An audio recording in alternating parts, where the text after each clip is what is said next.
July 8th, Nanny. Hello, everybody. Starting the meeting out. How's everybody doing? All right. Everybody's the same. Pause recording. Try again. All right. So I guess to jump right into it, one of the not news items, but one thing that I ran into last week was, I don't know if you guys ever heard about this affordable communications program that the FCC is offering. Has anybody heard about that? Yes. No. Okay. So for qualifying households, they will pay up to $30 a month of your cell phone or your cellular plan bill. Of course, you have to qualify for it. I think it's for lower income or fixed income, maybe. I don't know the exact qualifications. But what you do is you go on their site and you fill out their little form. 6:42 p.m. They will then tell you if you're approved or not. And then you give that information to your cellular carrier like AT&T or Verizon, whoever. And then they will apply that discount to your bill each month. So it might be worth checking into if you want to lower your bill during these times of inflation and, you know, high gas prices and things. Might be able to mitigate that a little bit. So that's what I had on that. I just heard through my carrier and I thought I'd just pass it on.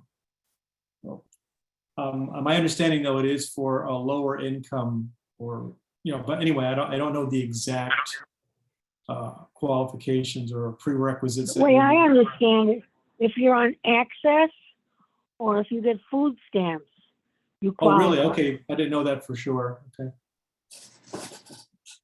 Well, it may not apply to this group then. I don't know. Well, they're sending it out to, I think, anybody that's on Social Security disability also for some reason. Yeah. It might be worth looking into, even if you don't qualify, you might. And it could save you a little money each month. Yeah. Who do you contact again, Manny? I'm sorry? Who do you contact again? I didn't catch what you said. I'm so sorry. Tell me that again. Who do you contact? You know what? I'll put it in the notes. I don't have it on the top of my head. AT&T sent me the link to do the initial form, and it's some long gobbledygook thing. And what I'll do is I'll make sure to include that in the notes, and you just click on that. I don't have it on the top of my head right now. Yeah, because Okay. it's also your internet carriers are sending that too.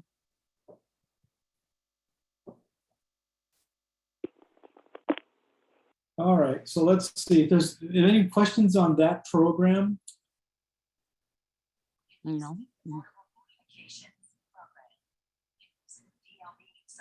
Another bit of news, which involves me, actually. You guys know that I work with Desert Low Vision, and they give me office space to teach. But I also I've been working on their website for a very long time, actually. We haven't had a lot of time to collaborate, so it's extended the time. But I'm pleased to announce that within the next few weeks, maybe outside a month, we're going to actually deploy the new website for Desert Low Vision. It's going to be 100% compatible with all of the screen readers. It's going to look good for sighted people, low vision, and blind. So I hope you guys take a look at it when it comes out. And I'll do a formal announcement when Tom and Janet give me the go-ahead to pull the switch on it. So, but it's basically done. So that's one thing from my neck of the woods. And then, what else we got here? Tips, shop tips, shopping for a fixed item online. Tips, shopping for. All right, so what I wanted to include this week was, you know, with the advent of iOS 16 coming out, a lot of people are going to be upgrading their phones. And if you're not getting a new phone, I wanted to give you some hints on how to get the best phone you can for your money, okay? And so if you're buying a new phone, no big deal because you're getting the latest, greatest phone. But last week we discussed a little bit about the processor on the phone. I believe Nancy brought the question up about what the A number is in a phone and this and that. I won't go into all that detail because I'm just gonna let you know basically what you're looking for. So when you're shopping for a phone, usually the higher numbered version of the phone is the better phone. But you can also look at underlying things like the processor, the memory, and the storage. And I won't go long on this because I know that's more of a computery kind of thing. But computers are sold and priced based on those three, basically, those components. The engine it has, the processor, that's how fast it runs. The amount of memory it has, which is the place where programs are actually running. And then finally, the storage, which is the place where programs are stored, your documents are stored, your photos are stored. And the rule of thumb is the larger any of those three numbers are, the better off you are. That means the more your computer can handle, the faster the engine, and this and that. And those are the three main driving components for performance on the computer that you buy, whether it's a phone or a laptop or whatever. It's all the same. It's ubiquitous in the whole industry. So always shoot for higher capacity numbers, like a higher A number for the engine, higher memory so you can have more programs running, and of course higher storage so you can store a lot more of your photos and more apps and whatnot. So anyway, that's what I thought I'd touch on today. Any questions on that, on buying an older iPhone instead of a brand new one? I can help you with that. All right, if not, we're gonna go to the next thing. Let's see. Tips, Amazon/Grubhub deal. So Barbara asked me to let you guys know about this. It's a good thing. If you are an Amazon Prime member, they're offering a free membership to Grubhub. Has anybody heard what Grubhub is or what it does? Sounds Okay. like a How food long? app. Yeah, well, Grubhub is just like Uber Eats and all these other guys that do food deliveries. So, and the good thing about this, it's Uber Eats competitor, and there's a few other out there, DoorDash and a few others out there that do this kind of stuff. The good thing about this is Amazon is partnering with Grubhub, and they're offering free deliveries, I think, for a whole year. So you get a year subscription to Grubhub for free. And I believe, and correct me if I'm wrong, Barbara, I believe that Grubhub, you won't have to pay delivery for an entire year. Yeah, I that's think correct. Yeah, Amazon's save gonna you- pay the delivery for you. so if you order food, fast food or whatever food from a restaurant a lot, that'll save you a bundle. And that might help with the increase in cost for the Amazon Prime membership. That might be a nice little thing to help out, especially if you order food a lot. So I thought I'd pass that by. And what you do to check out the program and get into it, you'll go to amazon.com/Grubhub, and then all the information is going to be on that page. Manny, Yes. Larry, what is the new Prime cost, do you know? I think it's $16, something like that. $129 a year. 129, okay. Yes, I was quoting the monthly cost that I pay, but yeah, that's the other cost, yes. And what you get with that, Larry, you get free shipping on orders, and you also get access to movies and TV shows content for free. No, not free, you're paying for it, but I mean, it's part of the whole thing that you get with Prime. Of the package, and one free audiobook a month. That's right. There you go, Nancy. Yes. Okay, any questions about that? All right, we're rolling pretty good here. All right, let me see what's next on my little list here. Voice stream. Okay, Barbara wanted me to review the Voice Stream Scanner app, and that is an app that does reading for you, like Seeing AI, and, these other guys. So I'm going to get my phone out and get something to read. Now, the good thing about this app is it has audio queuing. What it is, it's when you get text in its view, it makes noise. And that's very critical for us for low vision and blind. Because if you can see enough, you can almost read it. But pointing the camera is one of the hardest things to do. So when you get an audio kind of guide to the text, it really helps. And I'm going to try that. When I turn this on, I'm going to move it away from the text, and then you'll hear what it sounds like when I get over text, and you'll hear what it says. So let me fire it up. Called here. Voice Stream what? Voice Stream Scanner is what called? it's called. Okay, thank you. 6:51 p.m. Passcode field 0 3 5 7 9 6. Okay. Calendar. Hey Siri. Open Voice Stream Scanner.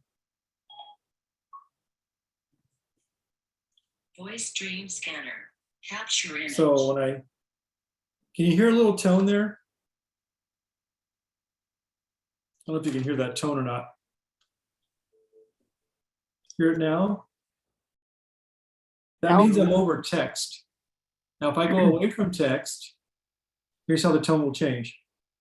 It goes completely off. And then when I go back over text, I don't know if you can hear that okay or not. I can't. We didn't hear any No. sound. You can't hear a tone? Let me see if I can No. get closer to the mic. Hang on a second. I'm going to try to put this closer to the computer's microphone, so it's going to be odd for me. Let me just Okay, hear it now. I heard that. Yes. Yeah. So I heard it. that's when it's over text. Now I'm going to move it away from text, and here's what it's going to sound like. Goes completely off. So you know when you got text under your camera just by the sound it makes. So I got an envelope. I'm just going to read the one of the addresses on here. So this one doesn't Manny? do automatic reading. What it does is you hear the tone, and then you got to tell it to read. So let me do that now. Capture image. You got to capture it. Capture image. Button. Capture image. Dimmed. Okay. Play. Button. What's great about this is that once it captures it, Swipe up to rewind Hang and on. swipe down to talks too much. Once it captures the image, it puts you right on the play button. You don't have to go searching for the play button by swiping or whatever. So I can just double tap on the screen and hear what this thing said. I'm gonna do that now. Manny, it's Maggie. What app is this? I'm sorry, Maggie, what was that? What app are you talking about? Oh, I'm sorry, I thought I said it. It's called Voice Stream Scanner. Okay, thank you. And it It's a costs lot like about, the, yeah, it costs about $10 in the App Store. and like I was saying, Maggie, the difference between this and Seeing AI is that this gives you an audio clue of whether you have text under your camera that you're going to read.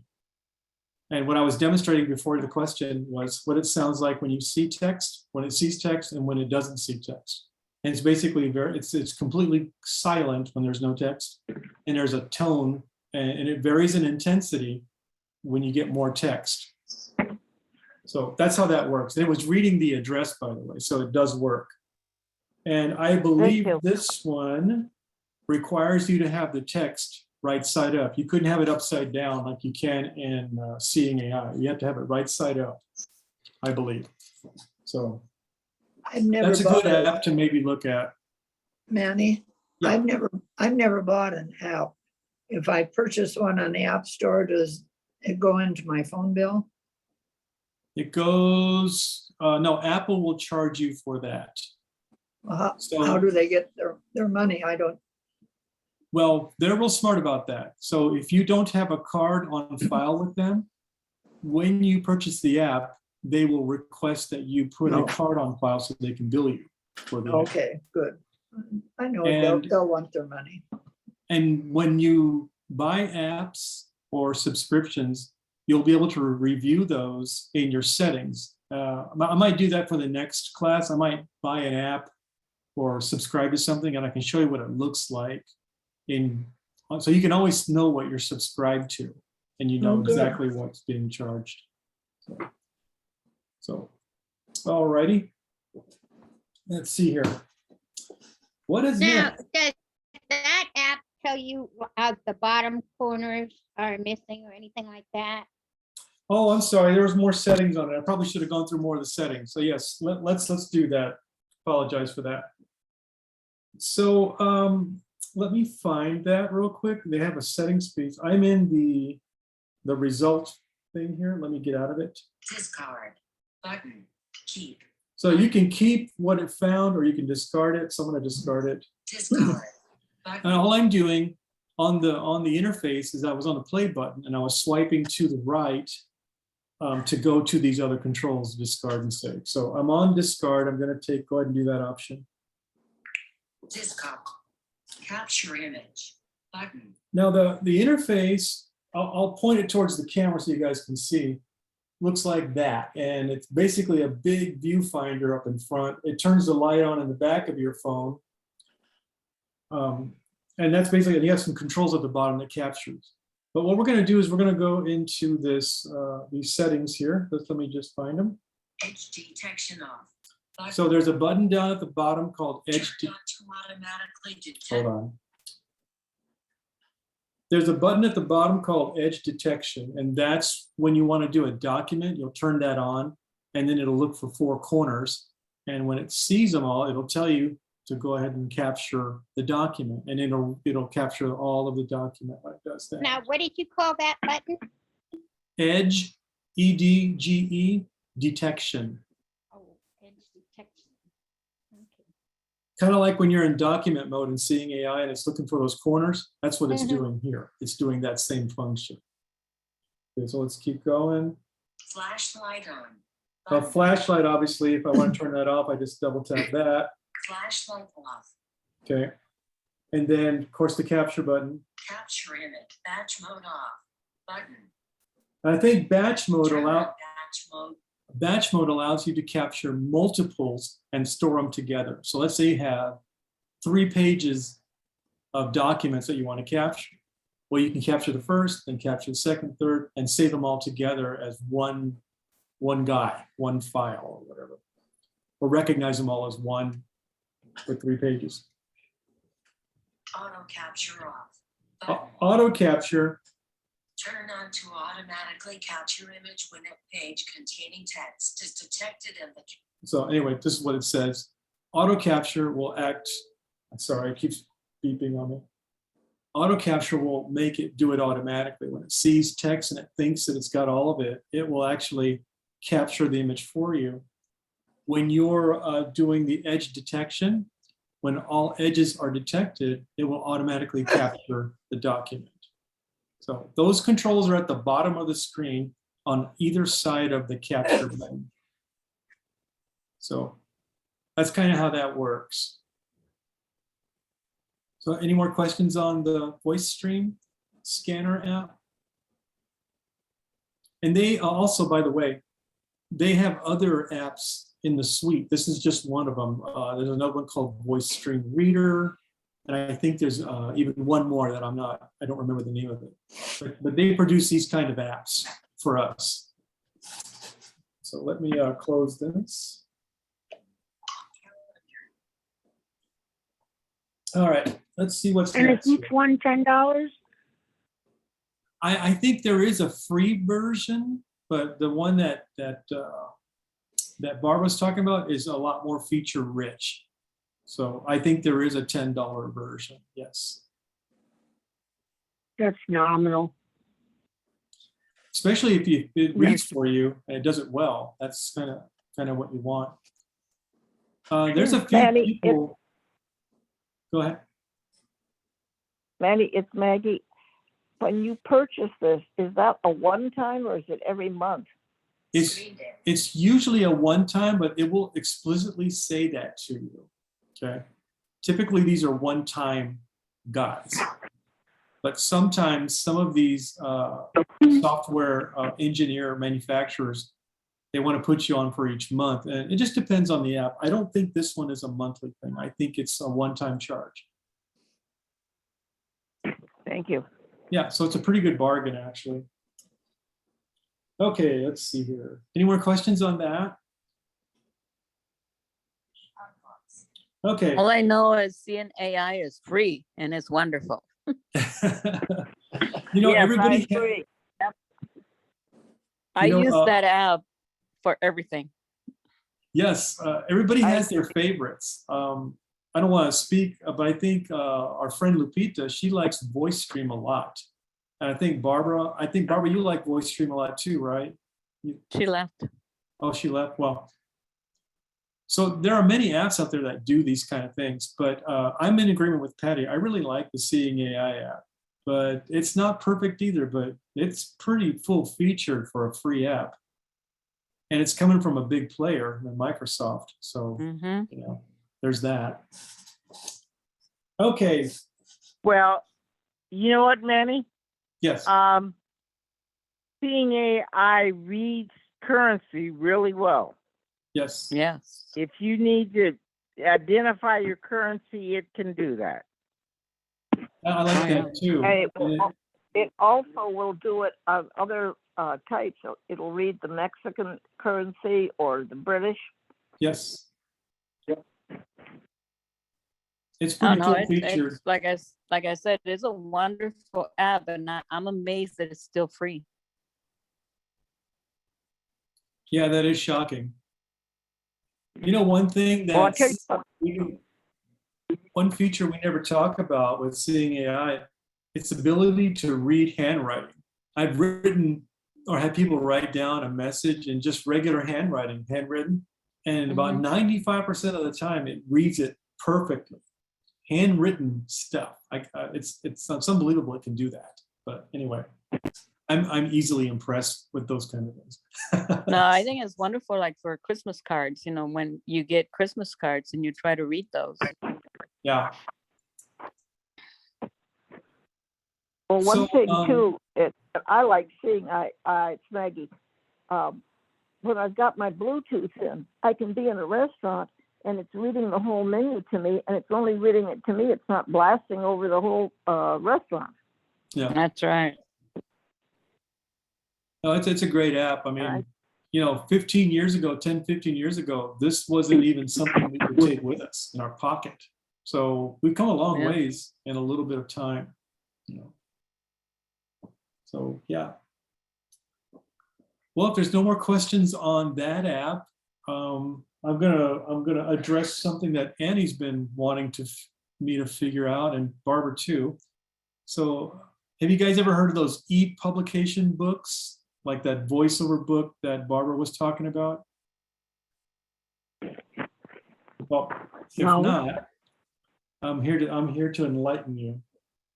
So EPUB books or EPUB documents, that is a file format that can be read by compatible readers, much like your docx files for Word, okay?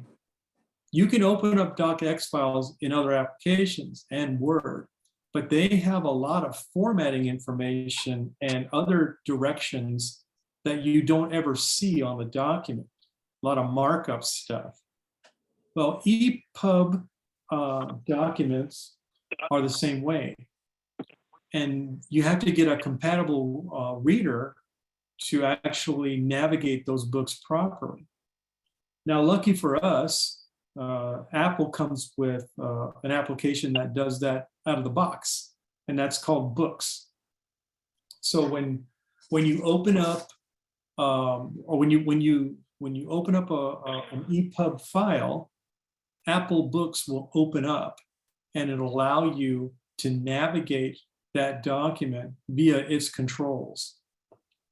So what I did in preparation for this class, I downloaded that book that Annie sent me, and it's some kind of voiceover book written by, I don't know who it was. Anyway, it's a big book. It's got a lot of chapters, and I opened it up in Apple Books, and it worked great. I can navigate the chapters and move all around the place. So I can demonstrate that if you like. Let's see here. Yes, do it. 7:06 Now, here's the caveat.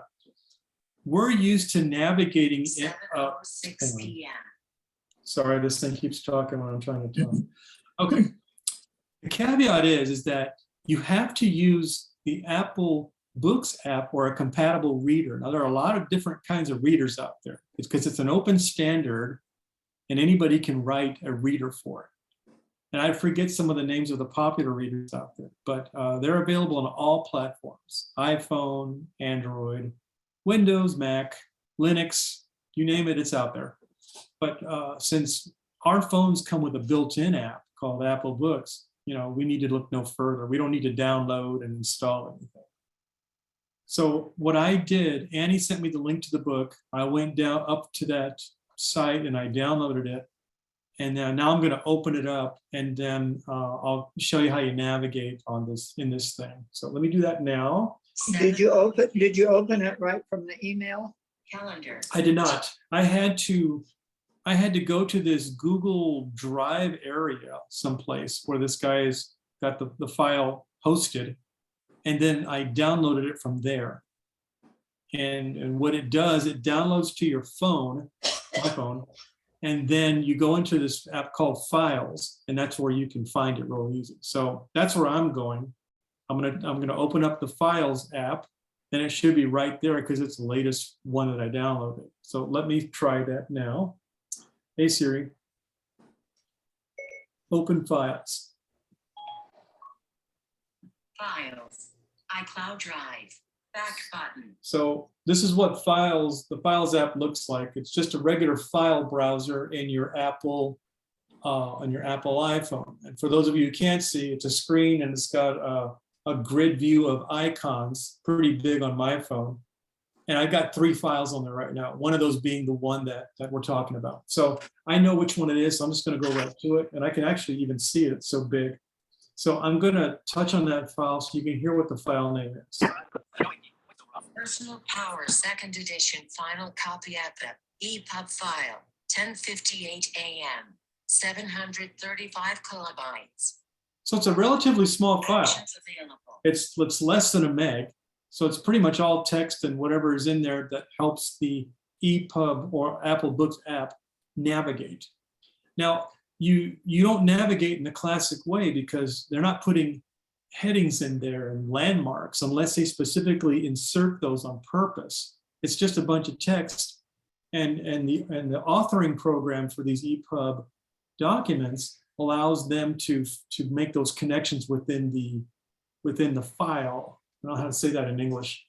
So when you open it up in a reader, you'll be able to tap on like the part of the table of contents, and it'll go right to the page where that matter is. So let me just do that and show you. So I double tap on the file, and then Apple Books should open up. Let me try that. Select Books. Oh, Books, not Apple Books, Books. Library. Button. So if I just put my finger on, it's opened up in the middle of the screen. Most of the screen is the actual document. The very top and bottom are navigation areas. So if I put my finger on just part of the screen here somewhere. Orientation. Link. Introduction. Link. So introduction, link. Swipe up or down. Page chooser. Orientation. Setup. Link. The app switcher. Link. Obtaining further instructions. Link. So let's see where we're at here. Personal Power. Link. Acknowledgements. Changes in the 2nd edition. Introduction. Quick Start. So Link. though this is kind of like the table of Swipe up or down contents. to select a I'm custom sorry, it keeps talking. orientation. Link. Let's go to Quick Start, I guess. Quick Start. Link.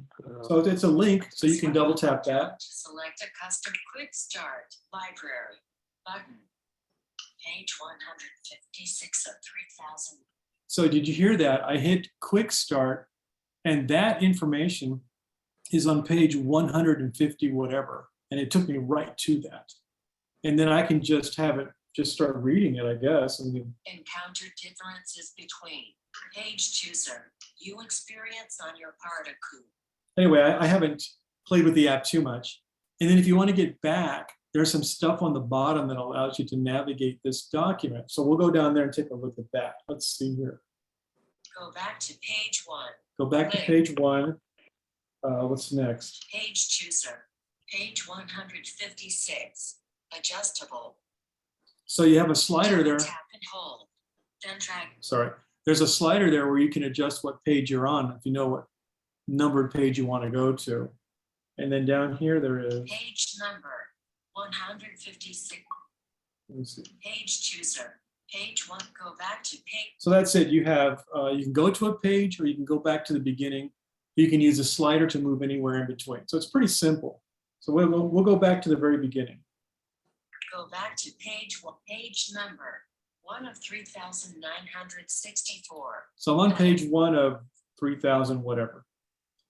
So and that's how you navigate. You just use your voice over gestures, and then you get in there. And then when you find a piece that you're looking for, if it says link on it, the EPUB app knows how to process that link and get you to the proper page. So it's a pretty good way to read books, actually. Now, if you just wanted to sit back and read the whole thing, I assume you can just do a two finger swipe up and it'll just start reading it. Otherwise you would find the section you want to go to by tapping on the thing that interests you. So any questions on that? Manny, I understand that in that table of content that you can tap on that and go to any page you want to go to. Yeah, that's what I just did. So Okay. yeah, that's what I was saying. When I don't know if were you gone for a second, Barbara? Yes. Okay, sorry. So the confusion I think that's happening here is that we try to go to the rotor and let's go by headings because you think good documents have headings and landmarks and regions and blah, blah, blah. But the EPUB documents don't really have those. All the navigation within an EPUB document is done by books or whatever app that you have, and they're already pre-programmed. So when you get on the table of contents and you hit quick start or you hit acknowledgements or whatever it is, when you double tap on that, the application with the document will get you right to the page number you need to go to. And then you can just do your normal reading keys to hear what's there. So it's kind of a good little app. That way you don't have to do headings and then swipe down and Right. maybe you Okay. have, Got it. Got it. okay. All right, Annie, is there any questions that you have about this or did I confuse you Not more? at the moment. Okay. So will you Over. send that file out that we need then by email or what? Oh, actually, while you were gone, I was telling you, it's called Books. It's actually already on your iPhone. It comes baked into the iPhone already. So when you tap on the file, when you download that file from that guy's place, it'll end up on your phone. You'll go into what's called Files, the app called Files, and then you'll find that file. It'll be the very first one usually. You'll double tap on that and then Books will open and then you're good to go. Okay, so you're gonna send that file out? I could, sure, yeah. That would be more convenient if you sent that file out, then we could just double tap on the iPhone and away. Would you like me to go. include that with the notes, have the notes and then this file on the side of it? Yeah, or we could just send a separate email just with that one file. Okay, we can do that. Yeah, absolutely. Okay, Manny, when I stop reading and I go on to other things and I want to go back, do I go into files or books? It's just like any other app. You just hit the home button to put it away. Yeah, but when I want it back, You go to books. Oh, I'm sorry. Yeah, you go to Books. files. I'm not familiar with the Books app, to be honest with you. I'd have to test that. Otherwise, you'll have to go to Files, the Files app, and then double tap on that file again, that EPUB file. No, that's what I'm asking. Which one do I go to? Well, if you want it to work for sure every time, right now with my knowledge of Books, I would go to the Files app and double tap on the file itself. Okay. Okay, And I'll explain all that in the notes. I'll give you step-by-step instructions. Good. Okay. 1, 2, 3. Yep, that's about it, about 3 steps, to be honest with you. Okay, let's see what's next. Messages. Okay, Barbara and I were talking this week and last week about the various delete functions for email, text messages, and voicemail. They all work a little bit differently, which is kind of frustrating because you would like a consistent approach to this. So I'll go over the 3 and I'll tell you the differences. So when you're in email and you delete an email from any folder except trash, okay, or deleted, whatever it's called, that actually moves the emails to the trash or deleted folder, okay? And when you delete them out of the deleted or trash folder, that's when they're purged and they're gone forever. You can't get them back. In text message conversations, okay, it doesn't work that way. The way it works there, you get on a conversation, and this is a conversation or is the back and forth text messages between you and somebody else. That's the whole shooting match, the whole conversation. So if you delete that conversation, you immediately get a confirmation that says, do you want to delete this thread or conversation or whatever they call it? When you do that, it's gone. There's no other place where it exists. That's why it throws up that box. Because if it didn't just throw it away right there, it would put it in some kind of deleted place and you can go back there and retrieve it. So in text messages, it works differently. So when you delete in text messages and you hit yes, delete this thread, the thread is actually purged as well. And in voicemail, it works like an email.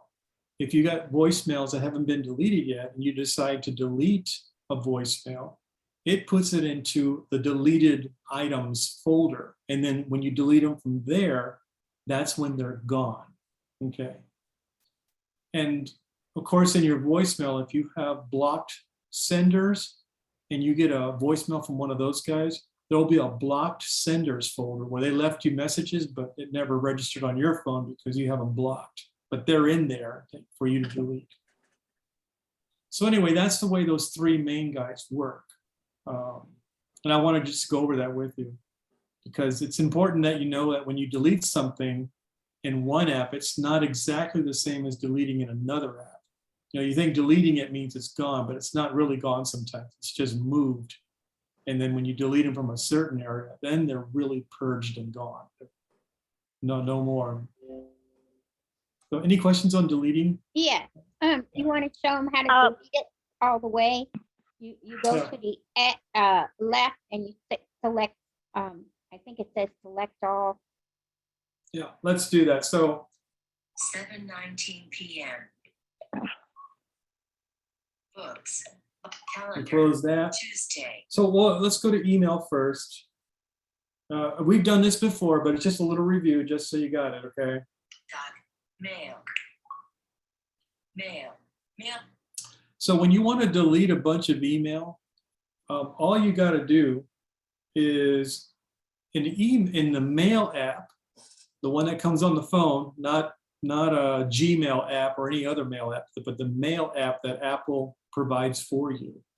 There's going to be an edit button at the top right-hand side. It sounds like this. Edit. Button. Edit button.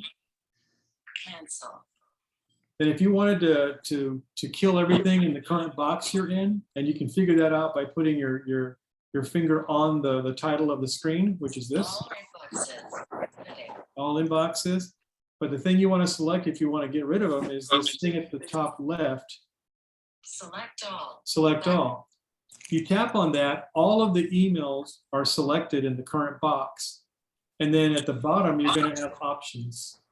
So I'm going to do that. Select all. Deselect all.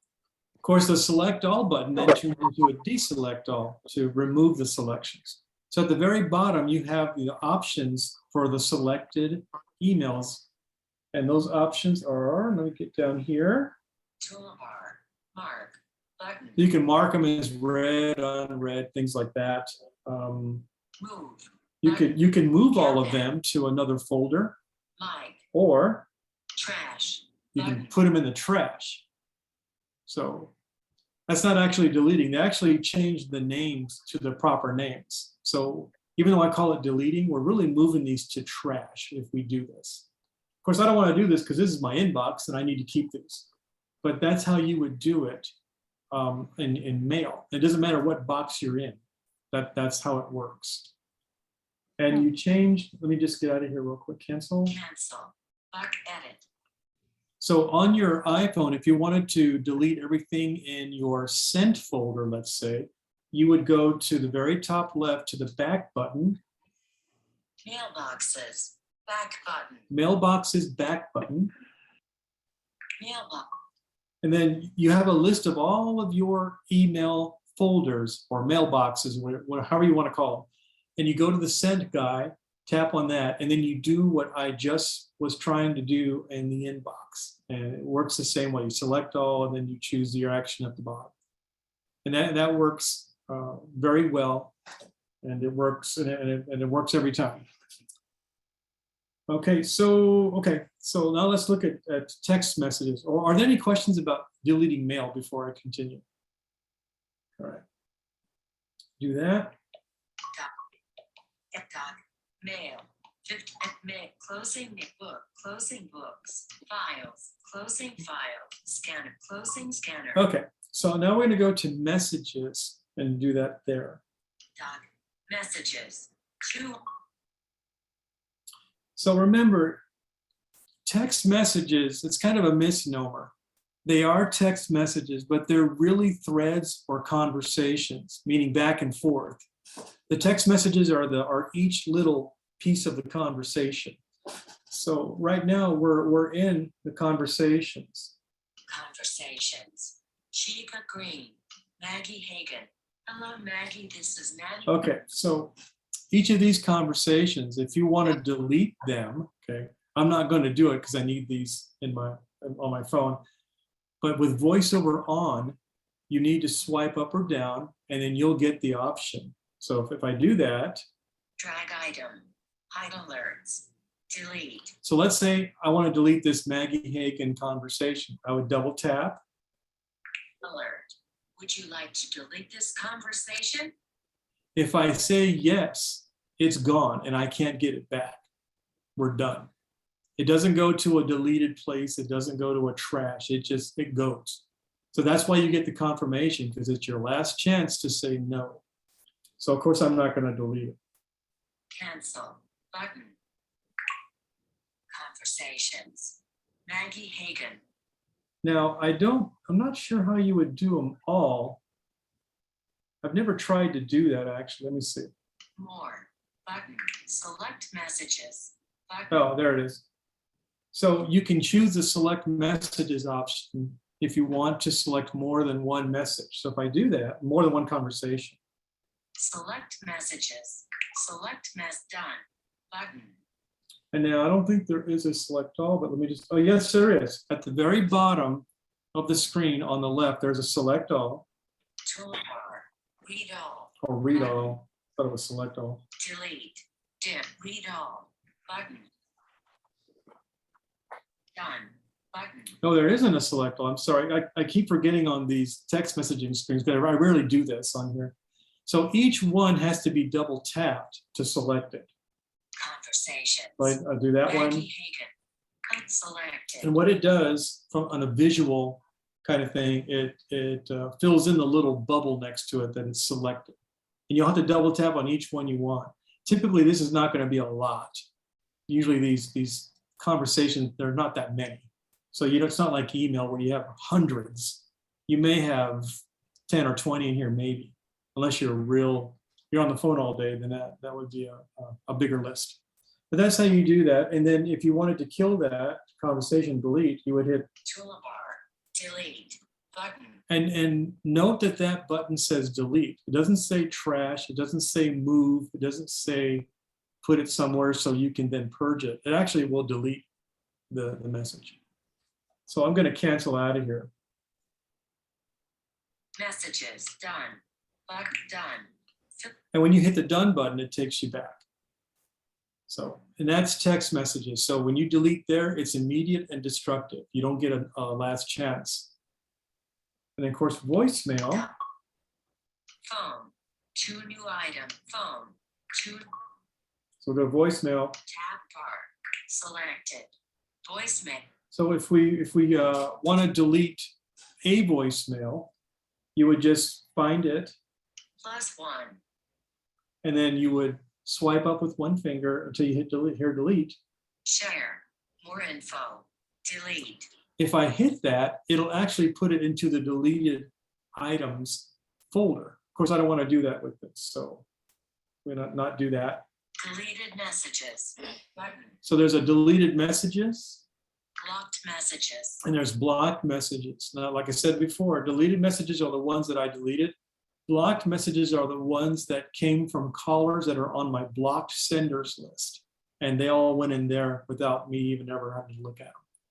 But they're there if I want to go in there and take a look at them.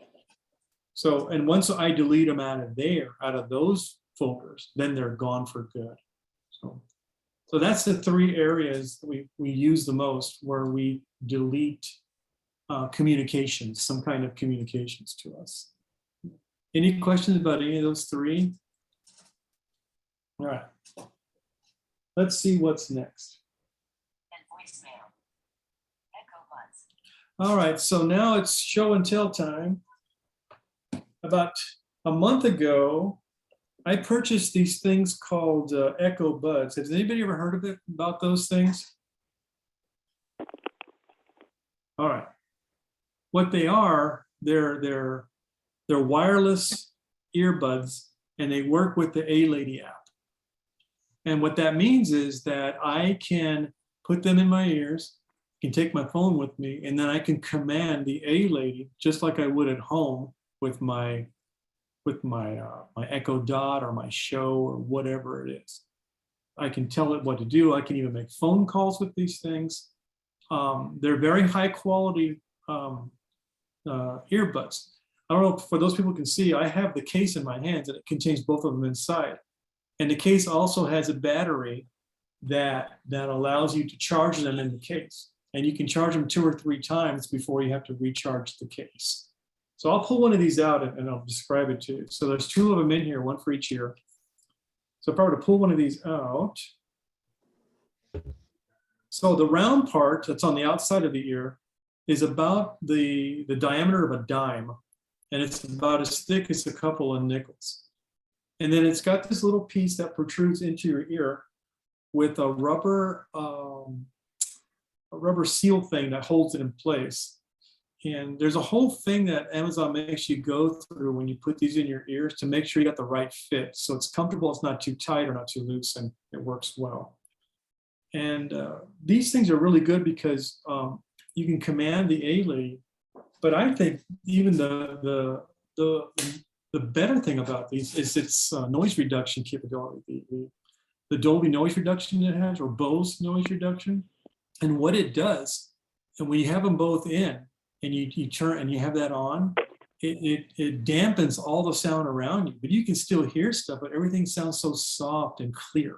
You know, like if you're in a sun band, sometimes they get really loud with all of the metal stuff clanking and stuff. When you put this on, it seems like you're in a very quiet vehicle. It's really nice. And then of course you can press on it and go to pass-through mode, which lets you hear things as you would normally hear them. It allows the sound to pass through into your ears. So it's really good for that. And of course, the quality of any kind of content that you listen to is very high. They're high fidelity. The lows are lows and highs are highs and crisp, and it sounds really good.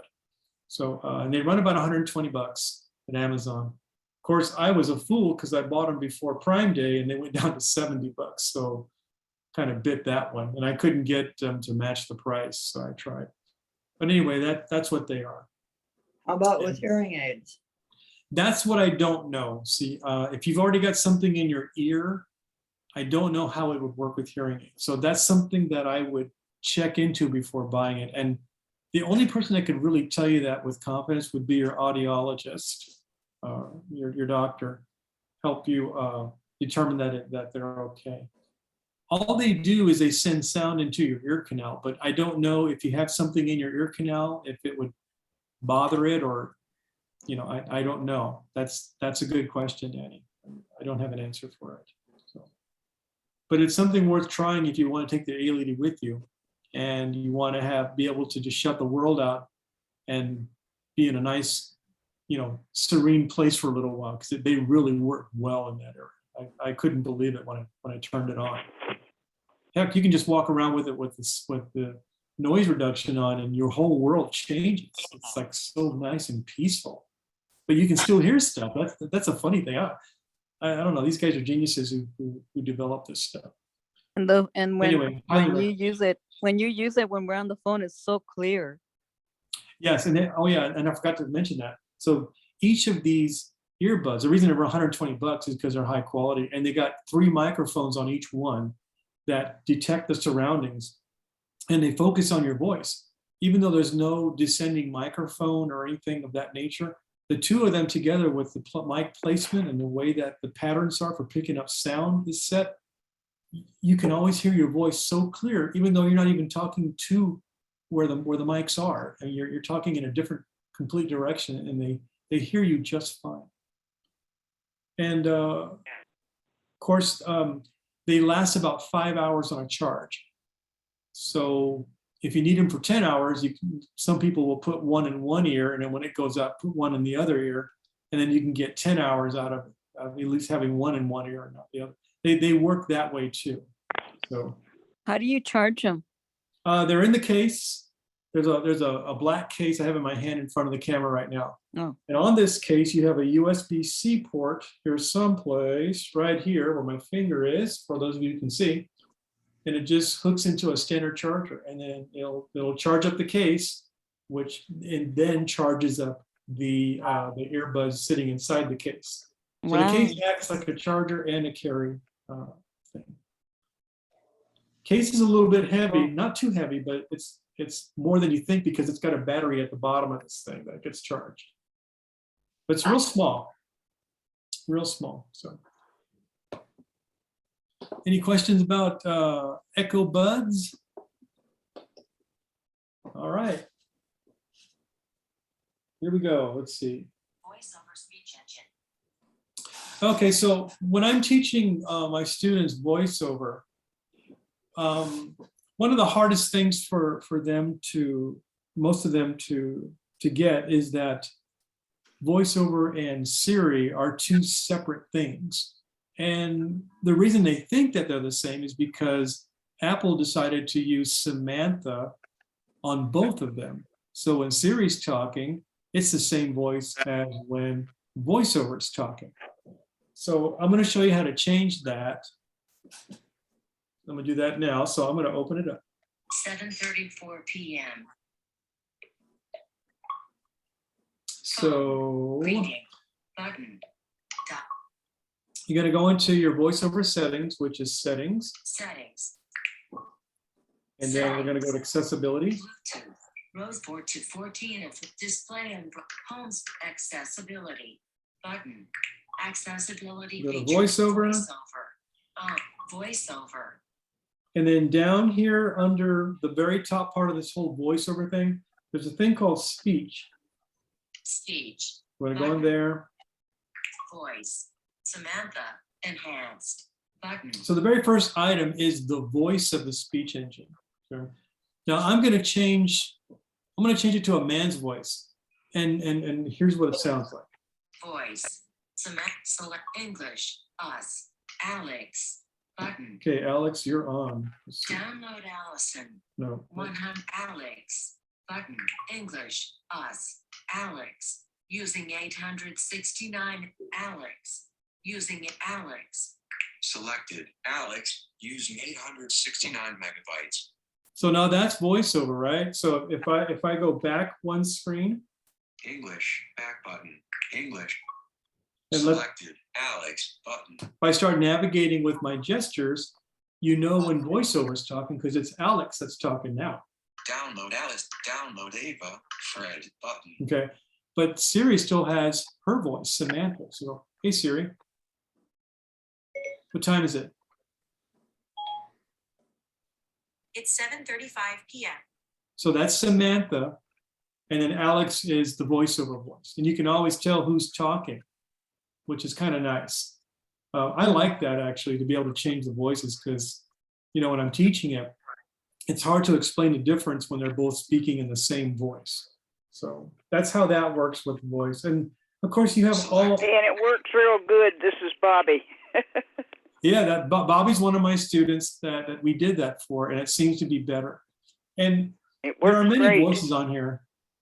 Oh, sorry, go ahead.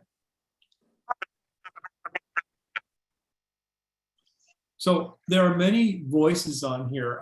You know, you have Alex, which is the American male, Samantha, the American female, but you have other ones. You know, you have all kinds of names for different accents, Australian, British, you know. And of course you have different languages if you want to go there, but I just use English. So that's how that works. I'm going to leave Alex on for the remainder of the class, just so you know who's talking when my phone's talking. Let me go over here. Speech, back button, speech, voice, out. Now, Patty thinks that Alex's voice is creepy, but I kind of like it. And, He's scary. So any questions on changing the engine or the person that's speaking on your iPhone? All right. So I think there's a related one that's next year. Let me see. Voiceover pronunciation. Oh, this is really cool. So have any of you guys ever tried to mess with the pronunciations that VoiceOver does with words? So it reads a word and it says it a certain way. Okay. So you can change VoiceOver doesn't understand certain pronunciation. Well, you can correct it. And I'm going to show you how. Okay.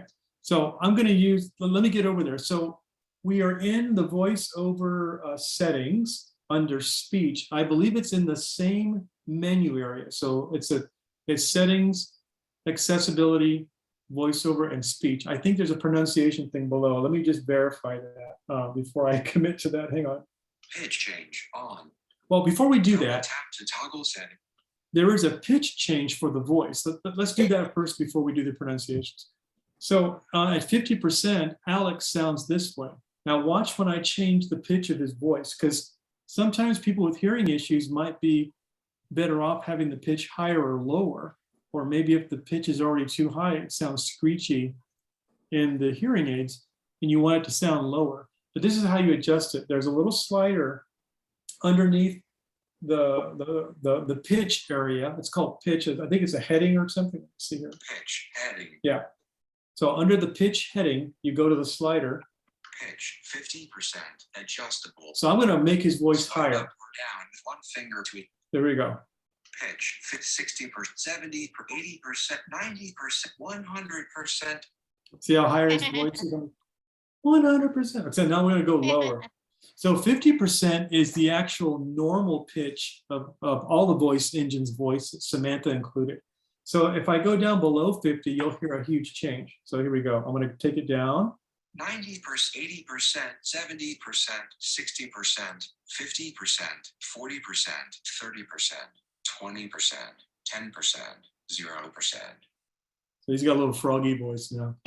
So we're going to move it back up to 50. 10%, 20, 30, 40%, 50%. Okay, so that's the pitch change for the voice. So let's go to the pronunciation that I was talking to Shirley about. So let me see here. Detect languages. VoiceOver. Rotor language. Add new language. Add new language. Rotor language. VoiceOver. Detect pitch change. Pitch. Pronunciations. There they are, pronunciations. So if I want to go in. Pronunciations. Select. And let's say that I don't like the way, I don't like the way VoiceOver says John. We'll pick on John today. So I want it to say something else. When it encounters the name John, I want it to say something else. So what I'm going to do is go in and I'm going to add the pronunciation for John. I'll go in. Add button. So at the very top of pronunciations on the right, you hit the add button. Add phrase text field is editing. So the phrase or word that I want to have it speak differently is the name John. I'll just type that and I can dictate it too, but I'm gonna type it in so you can hear me typing. So I'm gonna go J. Cap J O H N. So that's John. And then what I wanted to say instead is Johnny. Let's do Johnny. Okay. Substitution text field. So then you go to the substitution field and you could put anything in there. You could say Frog, Johnny, Fred, whatever you want. We'll just say Johnny in this case, okay? Substitution text field. Insertion. I'm gonna dictate Johnny in there. Johnny. Put frog.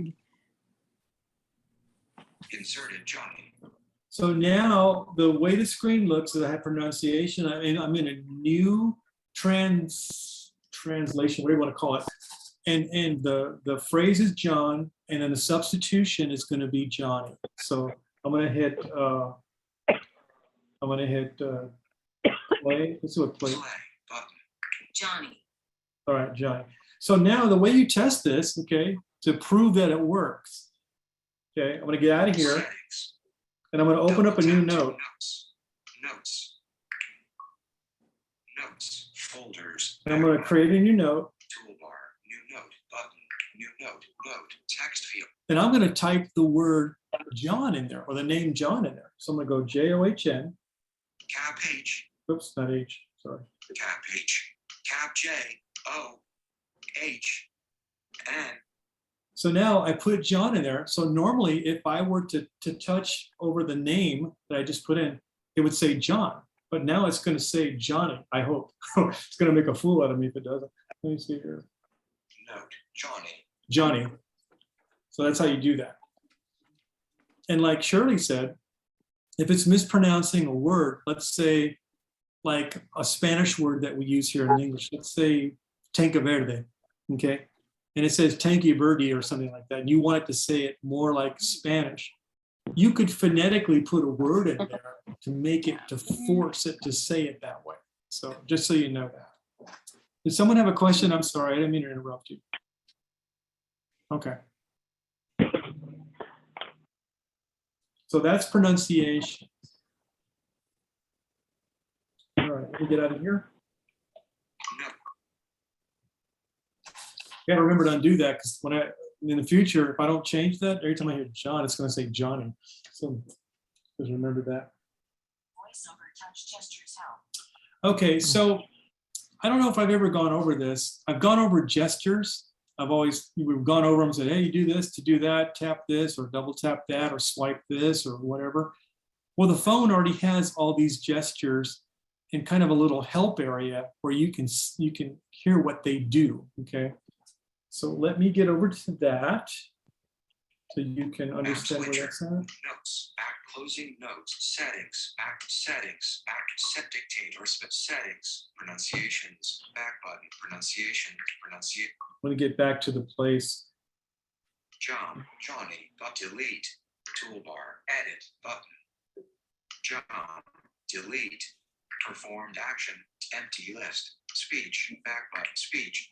Okay, so we got to get back to voiceover. We're in the speech sub menu under voiceover. We're going to get back to just the voiceover, the front door of voiceover settings. Back voiceover. So now what we're going to do is we're going to go into what's called commands, because that's where it's at. So let's find where commands are. Speech. Braille. Voiceover. Verbosity. Audio. Commands. Button. So in the voiceover menu, there's a thing called commands. So you want to go in there. All commands. Button. This is a very powerful menu, but we're just going to talk about one little corner of it here, and that's called Touch gestures. touch gestures. So we're going to go in there. Tap. One finger. Heading. So in this list, it has what each of the gestures are and what they do. So I'm going to swipe to the first one so you can hear what it says. One finger single tap. Speak item. Dimmed. So one finger single tap, speak item. So I'm just going to do like 2 or 3 of them, and that's it. One finger double tap. Activate. Dimmed. So double tap. One finger triple tap. Perform long press. Button. So it does it by the number of fingers. That's how the list is. So the first one was you touch the screen, it just says what's on your finger. When you double tap the screen, it'll push that button or launch that link or whatever it is. If you triple tap, it does the equivalent of what we do as a long press without voiceover on. There's some functions that are behind the long press. But all 4 fingers that we use for gestures, we don't really use a thumb, are listed here, and you can see what each of them do. And there's one finger swiping and all kinds of stuff. So it's a pretty extensive list. So remember, it is settings, accessibility, voiceover, commands, and then this one here, whatever this is, touch gestures. That's 5 levels deep. Any questions on that? All right, keep going. Live text. All right, so last week I talked about getting information for images. So remember when I had a picture of Patty's pet, and it looked up more about the cat online, and it gave me all kinds of stuff. Well, your phone can also recognize text automatically in images. So I'm going to go to my photos album, and I'm going to grab an image, and let's see if we can have it recognize text without me doing anything. Okay, let me do that. Calendar, Tuesday. So we're going to go to the Photos app. Photos. Photos, add button. And then Photos, when I'm in Photos, I usually go to the 3rd tab over. Tab bar, selected, albums. Albums. 3 of 4. And that shows me everything that's relevant that I want to see. And then typically the recents are the ones I want to see, and they're right here on the top left. So I'll put my finger on it. Recents, 279 photos. So I got 279 photos of recents. So I'm going to tap on that. Live photo. Now what it does, it takes you down to the bottom of your recents, which in this case is the most recent photo. Now I just took one the other day. Let me just grab this one. Live photo, July 4th. Live recents, back button. So I got the photo up, and right now it's just showing it to me. But if I want to see if there's any text in the photo, I just put my finger on it and give it focus. Detected text, addresses, on the go, bold line paper, large 8.5x, $11 $5, medium 5.5.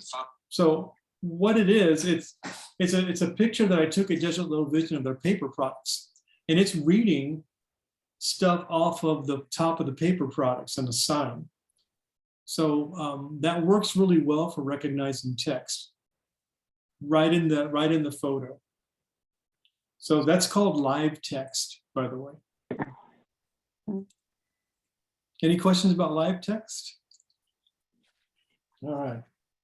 We had a tough crowd tonight.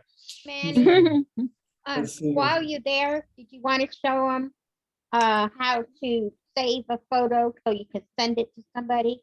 Oh, sure. So let's say I want to send this photo to, I don't know, Barbara McPherson. So remember how I got into photos? I got to photos and I hit albums, and then I went to recents and I picked the photo that I'm in.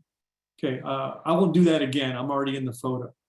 What's good about this is if I want to share this with somebody, all I got to do is go down to the share option, which is at the bottom toolbar on the very bottom. I don't know which one it is, but I'll get down there and find it. I think it's the first one. Let me see here. Toolbar, share button. So I want to share that. So what I do is I'll tap on that. Share. One photo selected, heading. So Actions available. then I can go to, if the name doesn't come up automatically, what I can do is I can go to one of the share options, and this is called text messages. Messages. Or messages. Messages. Text field is editing. Character mode. And then I can put Barbara's name in there. Barbara. Inserted Barbara. So, and then of course I've got to resolve her name with the list below. So I have to swipe down to the results list. Add contact. Results. Barbara McPherson +1 5 2. Okay, so I'll choose her. Added recipient to text field is editing. Then if I want to send it, I just use the send button and then Barbara would get it. I'm not going to bore you with the picture, Barbara. But that's how you do it. And the send button is in the middle of the screen on the right. Send button. It'll say send button. And if I do that, you'll get the image. And that's how you share. And if you did it with emails, you would do it the same way, but you would instead of to a phone number or a contact that's in messages, you would just choose an email address. I would say Barbara McPherson, and then it would show me her email address. Then I would choose that one, and then same deal. Sharing is the way you get information passed around. It's the way you get information to other people. So You that's could sharing. share. Mhm. Oh, you can. What's that? Mm. You can do airdrop. Is that what you said? Yes. Yeah. So what Patty is saying is that if someone is in your vicinity when you share, you can do. It'll look for people around you that you know that's in your contacts, and it'll ask you if you want to share it with them. And if you do, a request will be sent to them, and if they accept your share request, then the file will be transferred right over the air to them. And that's usually about around a 30-foot proximity from you. So that's how that works with share. Okay, if there aren't any questions, I will go to the next thing here. Let me see. If you do a screenshot, that's where your last picture would show up. Screenshot. Well, on my screen here, that's a good point. Let me get over there. App So- switcher, photos, active, settings, active, photos, active. Go back to photos real messages, quick here. McPherson, cancel button. One Get- photo selected, heading. Get out of this Close picture. button. Recents. So back button. we're gonna go back to Recents, back, recents. recents, back button, albums. Bear with me, back I'm just button, getting back to where I was so I can show you guys. albums. Okay. back, add button. So like I said, coming into photos, we choose the third one. I choose the third one. That's called Tab albums. bar, selected, albums. Tab, So 3, this is kind of like a summary view of your photo library.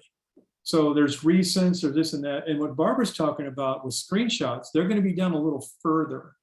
So what I'm going to do is go down there. So let's do that. shared albums, heading, see all, CapEx, for people and places, people, 2 photos. Well, and then there's a section where it tries to figure out what's in your photos and it groups them that way. But we're going to keep going down. Media types, heading, Media types, that's the important thing.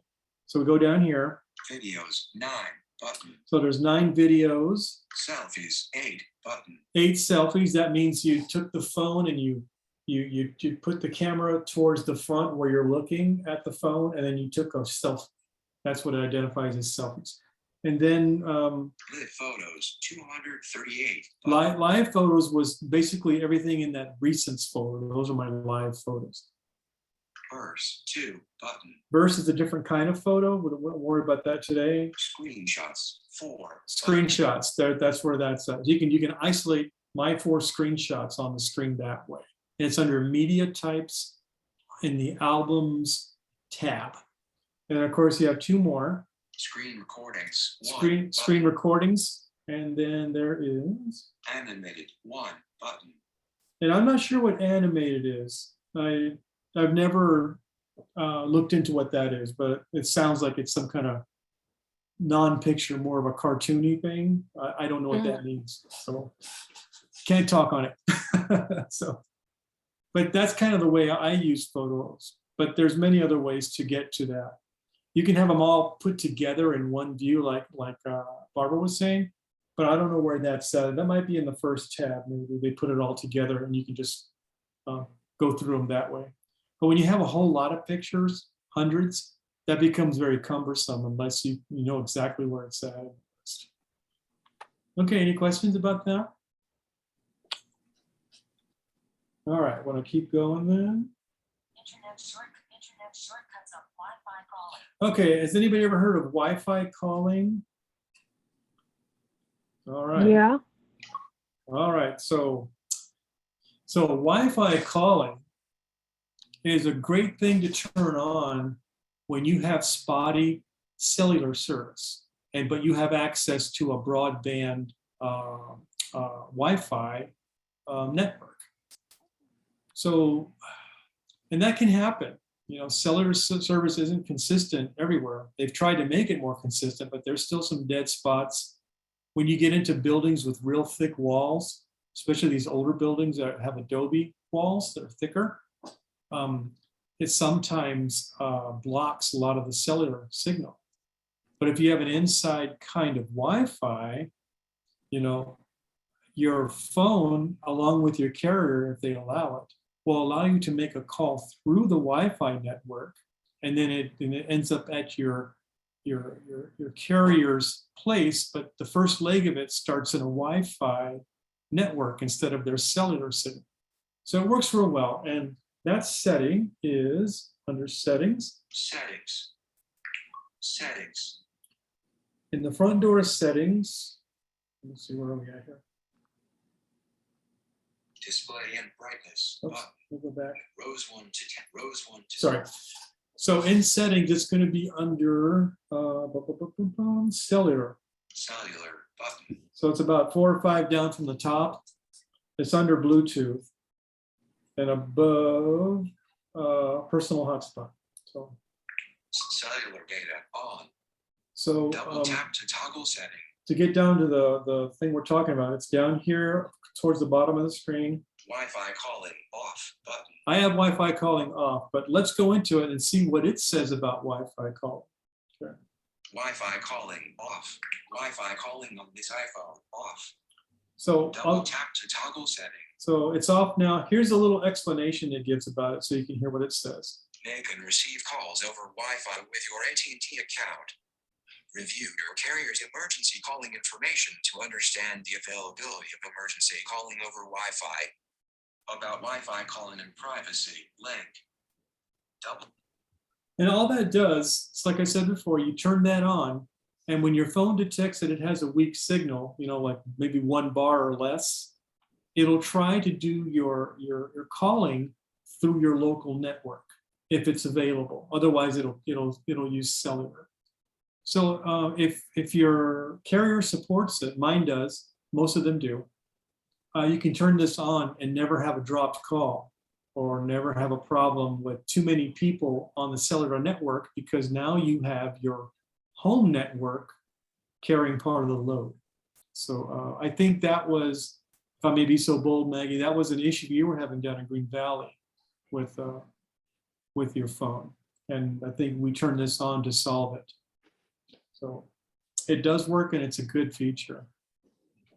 So, all right, any questions about Wi-Fi calling? All right, let's see here. Wi-Fi calling. Internet shortcuts on home. Okay, so I don't know if you guys have ever wanted to put internet shortcuts on your home screen. Let's say you find a great website that you visit a lot. You know, I've shown you guys how to put them in your favorites, but you can also put them on your home screen as an icon. So the way you do that is, hang on a second. App switch set closing set phone closing phone closing phone message closing messages. Okay. Settings. You go into Safari. Safari. Safari text field is editing character mode. So let's say I want to go into Desert Low Vision's new site that I'm working on. Our logo, ellipsis, our logo, ellipsis, white star burst hat. Okay, so this is their new site that I'm working on. Let's say I want to make a, I don't know, an icon on my home screen to just, when I tap on it, just like an app, to go right to the website. Why? What's that? Okay, so what you do is you find the share button. Toolbar, share button, Share button. action, share. And then, Page, desert and then options. way down in the list, you're gonna have a thing called add to home screen or something like that. Let me see. Add to reading list, add bookmark, add to favorites, find on page, but add to home screen button. So add to home screen. And when I do that, Cancel button. So it gives it you get a little dialogue here. So let's see what the dialogue says. Add to homes, add, but home page, Desert Low Vision Services, HTTP, an icon will be added to your home screen so you can quickly access this website. So if I say add button, WhatsApp. So now Double tap to open. there's a new icon on my home screen wherever the space is available. If I put my finger on it, it sounds like this. Home page, Desert Low Vision Services. And if I tap on it, to open. if I double tap to open, it opens up just like anything else on your home screen. And of course, Global navigation button. so there's Navigation that. landmark. You can do that for any website. So you can then put the websites you really like on your home screen if you wanted to just do that. Instead of going into Safari and then opening up your favorites and then picking one, you can actually just double tap on a home screen icon. So that might make things a little simpler for some of you folks. Cool. So Home. any questions on shortcuts to websites on your home screens? All right, let's keep on going then. Let's see here. Large print keyboards and bump dots. Okay, one thing that I was looking at that I haven't gone over this very much in the past. For low vision users on your computer or even your phone, you can pick up what are called large print keyboards, which are keyboards that have very large characters on them in bold, usually about 4 times the size of normal characters on the keys. In fact, I might have one here to show you. Let me see. See, I got a white keyboard with black lettering here. Let me see if I don't know if you'll be able to see this if I bring it up. So I'm gonna do this ever so carefully and show you what this looks like. Let's see. This is a full-size keyboard for my Windows and Mac machine. You can see how big those letters are on the keys. And you can get these with black keyboards. You can get them with bright yellow with black lettering. Whatever the contrast is, that's good for you. And you can get them both for your computer, or you can get them for your device like your iPad or your iPhone or any other computer that's out there. So yeah, at Amazon, you can get them for, like $10 or more.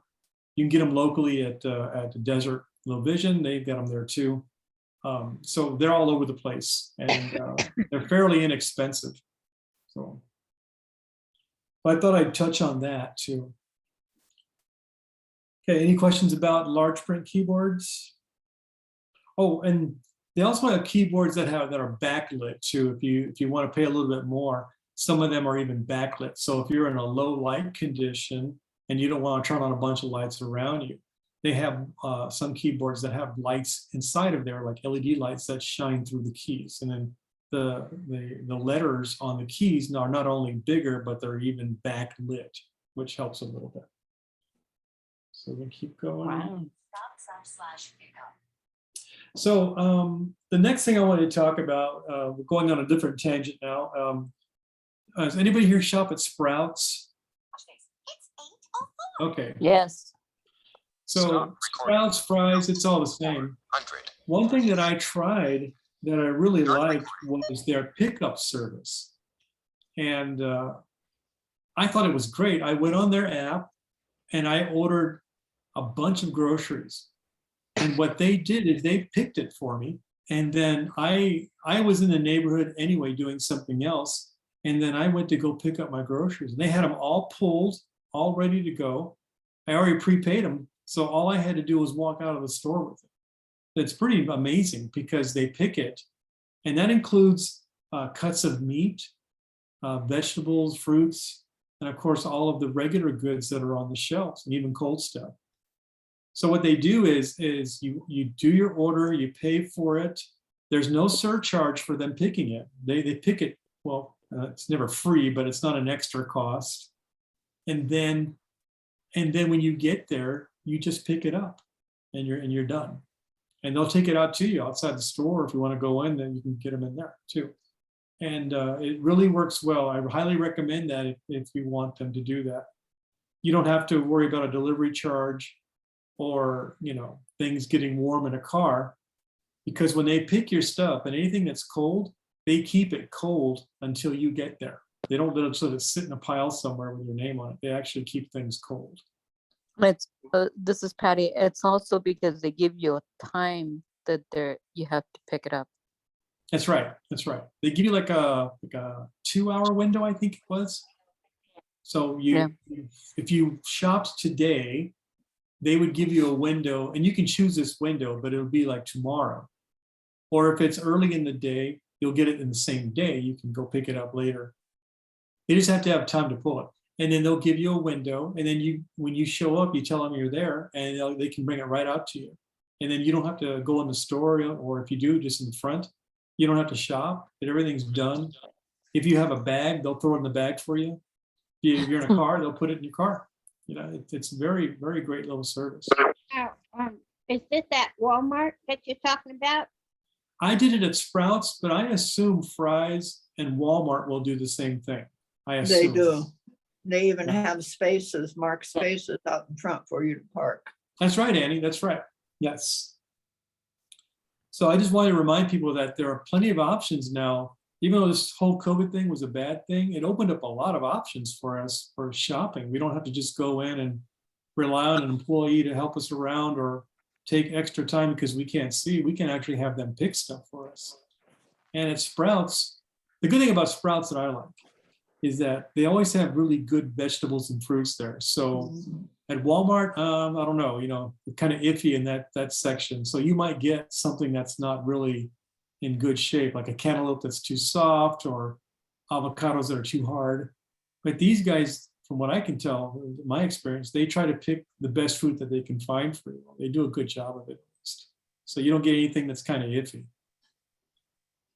So again, it's, you have to choose the right option and manage your expectations too. Maggie, did you want to talk about Safeway?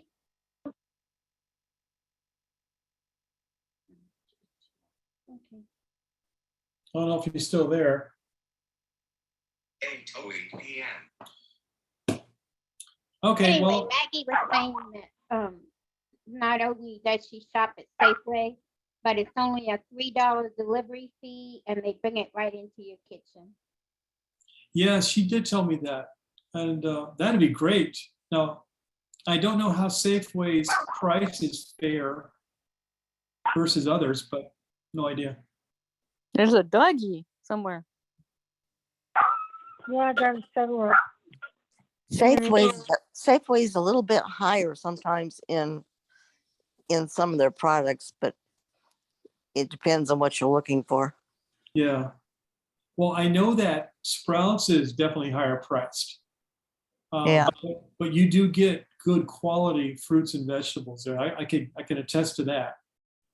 And And what I noticed is I've been putting things on my list that were on the week sales, if they're on sale, and then they let me know if I didn't pick it right, if I didn't order it, they let me know that whatever's in my cart is no longer on sale.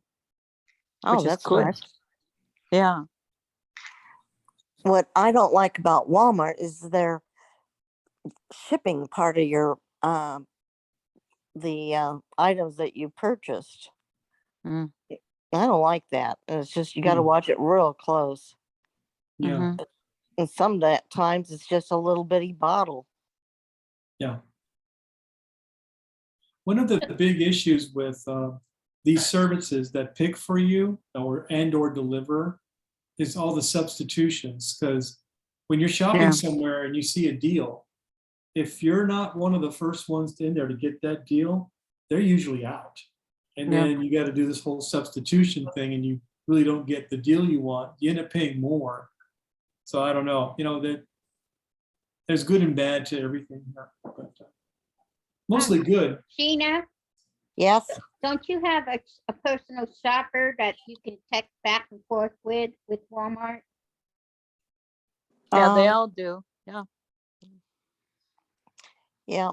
And I call them if I don't if I don't like something on like a substitute on my list that they've substitute or something they've substituted, I just give them a call, tell them I don't want it. Yeah. Yeah. Yeah, Sprouts does it too. I went to Walmart, physical Walmart, and they no longer have personal shoppers available, Oh, no. which I didn't know that. Yeah, they started that around December of last year. Oh, But really? Yeah. yeah, They were there. I was waiting and waiting, and then all of a sudden I heard, some of the people at the customer service, they're like, we no longer have the service, blah, blah. But they never came to tell me. I was just standing there. No one came to tell me. oh really? They Yeah. didn't help you? No, they couldn't find anybody. And they Yeah. said that one of the managers says, we no longer have the service. And then, but nobody came to tell me.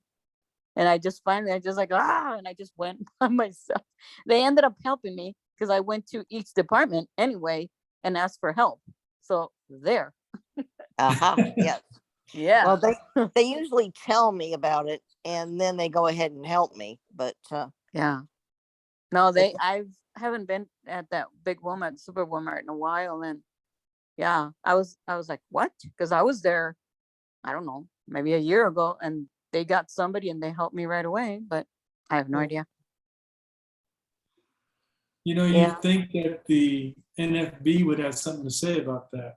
I don't know. Maybe I'm just speaking out of turn here. You would think so. Yeah. Yeah. Yeah, Well, yeah, 'cause they have to provide it under the American Disabilities Act. Yeah. They don't Well, have a choice. Yeah. Well, that's what I mean. That's what the lady, never came to tell me, because that's what I was going to say. But they never came, and then they were so busy. I don't know what was going on at Walmart yesterday. The lines were probably, it took me, well, I missed my ride. Sundown came and left because I was Ooh. waiting I was telling Manny, it was almost half an hour to pay. I couldn't believe it. Wow. There were long, long lines at Walmart. Because even at the self check, whatever, all the lines were so long. Yeah. At Christmas time, Bill and I went to Kohl's, and they wouldn't provide anybody to help us shop. Oh, really? They're kind of, especially the one the one over here on the east side. They're very short. They don't have a lot of people for some reason. On Pantano? Yes. Yeah. Yeah, well, I wasn't very happy about it. Yeah. But they refused to help you? They didn't have anybody, or? Yeah, they refused to help us.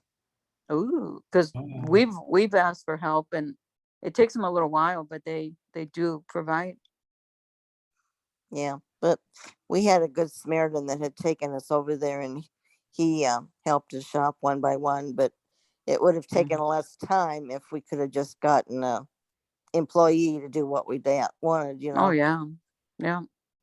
So that's why it's better to do online now. Yeah, but I hate it. I don't like it. Really? Yeah, I never know what size to order or anything if I'm doing clothes. That's why I was telling Manny, I've been exploring Amazon for everything from toothpaste to mouthwash, and it's always a bigger package and stuff. And yeah, they describe everything, the things that I can't see. Even my hair coloring, I was telling Manny, I'm always I can't see. There's so many colors. There's so many, even with CNI, I have to pick up the box and all that. Nope. I just go right through my Amazon and it reads me everything, what it is, the price, the color, the whatever. I could read about the product. Yeah. That's easier. What I like about it is if you order it more than once, it's on your order list. Oh, yeah. You don't have to go and look for it again. I like that. Right. That's good. No, it's easier for us to spend our money lately than. Yeah. I just have trouble with clothes. sizes, Mm-hmm. because every manufacturer has a different size. Well, and you guys are gonna think I work for Amazon, but Amazon gives you, once you buy a couple of things, and if you don't return it, if you kept it, that means that was your size, right? So they keep a log of sizes. And when Oh, you go really? to when you go to a size and you pick and you're going down to the size, it suggests, for your size or whatever, and they suggest the size that you ordered before. Oh, Or wow. Yeah, they automatically according, pick it. Yep. yeah, they tell you, according to your trends or whatever, this is the size that would fit you better. Oh, So it's okay. like, wow. I was like, thank you. So Amazon better give me a coupon or something, because I give them a good plug now. Very well. Yes, good. We'll have to tell them for you. Okay, They really appreciate you, Patty. I know. I don't have very more subjects. Let me see. I think I got one or two left. Let me see. Is there any questions thus far on anything that I've talked about tonight? Been kind of quiet lately. Everybody okay? All Keep right. her Going, taking Manny. notes. All right. I'll keep that as a. All right. We're So I had taking another notes, show and Manny. tell item. Okay.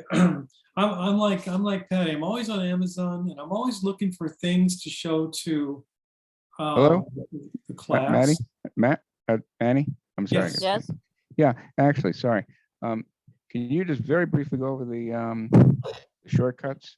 I had an ear cock, but I didn't really catch it. Oh, you mean the internet shortcut? I didn't even know about that. I mean, it's Yeah, all probably you do. pretty simple, but Yeah, all you do, John, is you find the site that you like in Safari. right. And then there on the bottom toolbar, I think it's at the bottom of most of the iPhones, there's a share option. And you tap on Really? that. Because usually I see backwards, forwards, tab. I didn't see share on there, but Well, if you can't find it one day and we're offline and you need me to help, I'll be happy to Yeah, okay. help you look for it. All right, so it's So- at the bottom. I mean, I always see back, forward, something else, share, not share. I always see tabs, Bookmarks or something bookmark, like that. tabs. Yeah, those are the four I Yeah. always see, but I usually don't look at the bottom when a site is open. I think that's kind of the default when all the favorites are there. And then Mhm. there's ones that sites that people have shared with me. And Oh, I actually, see, I'd I see, love to know how yes. to get rid of those. Some of them, I don't care that they shared them with me. Okay. anymore. Well, the way I know how to do it, John, is this way. You get to the site you like, and then you go down to wherever that share button is. Very low. Okay. And then you tap on that, and then in the menu that comes up, you can just go towards the bottom of that menu, and it says something like add to home screen. And that's Okay. basically it. And then Yeah. it'll give you the name of it and all that good jazz. Mhm, And then you yeah. just say add, just like a button up there that says Right. add. And then Okay. it'll take you right to the screen where it added it. Okay, sounds great. I don't know if I have any Yeah. difficulty in it. It was just something I never knew how to do. So No, that's good. if I'm it glad means you enough asked. to me, I'll reach out to you. I don't want to take any more class time. Absolutely. Thank you. Sure. All Well, right. it's gonna be So in the notes, John. We can look at the notes, right? I always look at the notes, and I learn something every day, every time. so what I was talking about before is this little Bluetooth speaker. Now, they say it's the smallest Bluetooth speaker that they have that has the A-Lady built in. I'm going to show it in the camera. So it looks like this. I'm going to describe it. It's a white, I bought the white little speaker. It's got a little grill on top, and it's about the size of a ping pong ball, roughly, if I had to estimate the size. And it's got the A-Lady built in, which means I can instruct her to do a lot of things. Now, this one doesn't do everything. It's, I'm surprised it does what it does. But like, you can't make phone calls with this, but you can ask it to do pretty much anything else. So it comes with an app that interfaces with it. And I'm going to go ahead and launch that app. And then I'm going to turn the speaker on so you guys can hear it. So yeah, it's called a Boom Pod. That's the name of the company, and the brand and the model is Zero. So it's Boom Pod Zero, and these things run like 30 or 40 bucks. And it's got a little battery in it, but it lasts many hours. I think I've had this off of a battery charge for about a week or two, and I haven't used it much, but it hasn't lost any of its charge. So really good little device. So that's what it looks like. I'm going to put it down so I can launch its accompanying app, because it does come with an app, and then I'm going to turn the Bluetooth speaker on. And now Bluetooth speakers are great because your iPhone speaker is very small, and it can only get so loud or clear. This one has a better dynamic range, and it's got a better throw. And of course, you can point it in the direction you want it to hear it. Where your phone, you have to put the speaker up in the direction by your ear or something for you to hear it sometimes, because it's more muffled. Even though it's a high quality speaker, it's very small, to accommodate the small footprint of the phone itself. So let me find this little app real quick here. Page 3 to 4. Hi. Okay. Hi. Device list. All right. So I opened that up. So there's a button on the bottom of this guy. There's a speaker on top. There's only one button and one speaker. It's real easy. So I'm going to go ahead and turn it on. I want to find the indicator light so you guys can see it. I think it's on this side. So I'm going to turn it on. Hello. Pairing. Connected. So now the speaker's in my hand. If I go to the phone here and I do something, all the sound, the voiceover is going to come through the speaker. So let me do that now. Pairing. Hi. Double tap to open. Nice and clear, huh? Yeah. So what I want to do is I want to give the A lady an instruction. Now, I'm not going to shout her name out, so don't worry. I'm not going to set off your devices. I'm going to use the switch. And what I'm going to do is I'm going to do that now. So I'm going to go, what time is it? It's 8:22 p.m. And Have a good night. And that's her voice. So it's a little bitty speaker, carry it with you. And you can take her with you and it'll work really well. And if you need more volume on your phone, not a bad little device. So again, it's by Boom Pods. That's the name of the brand, and it's called the Zero. And the size of a ping pong ball. So it only has the it has the A lady built inside of it. So then of course if you want to turn it off, the same button, you just long press the button and it'll go off. Wait, I did it wrong. Hang on, let me try it again. Hey, It What's would be that? so good for audiobooks. Yeah, it'd be great. And it said goodbye, and that's it. So I believe Manny? that's, huh? is that little instrument you're talking about a standalone, or does it go with your current A-lady? It's a standalone device, and it works with your phone directly. But yeah, you can carry it with you, put it in your pocket, or it's very portable. It's very small. Again, it's about the size of a ping pong ball, and I have it up in the view of the camera if you want to see it.